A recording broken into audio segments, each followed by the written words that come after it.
C'est l'épice la plus chère du monde. La récolte du safran a commencé un peu partout en France. Délaissé un temps alors qu'on le récoltait par tonnes jusqu'à la Révolution, le safran est redevenu très à la mode. Reportage dans les Alpes-Maritimes, Olivier Théron et Virgile Liado.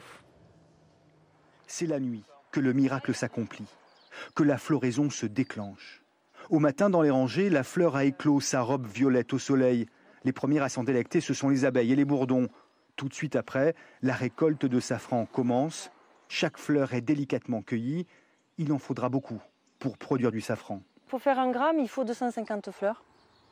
Donc 1 kilo, 250 000 fleurs. Et donc beaucoup de travail, beaucoup de main-d'œuvre. C'est pour ça qu'il est cher. Et beaucoup de patience aussi.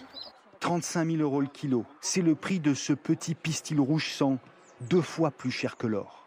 L'épice a été ramenée des croisades, connue pour son goût puissant et ses vertus médicinales. Cette plante est magique puisque au Moyen-Âge, ils ont marié le safran et l'opium. C'est inscrit dans le codex des pharmaciens. Ils ont marié donc avec l'opium pour endiguer la peste. Véronique Torche s'est lancée dans l'aventure du safran il y a 6 ans, une passion qui prend du temps. Il faut presque une centaine d'heures de travail pour obtenir 100 grammes de safran. L'émondage, c'est le moment délicat qui fait la différence. On garde que le rouge et on ne prend pas le reste du stigmate qui est blanc, orange et jaune. J'ai fait la cueillette, on a émondé, oui. Véronique Torche écoule sa production sur les grandes tables de la Côte d'Azur.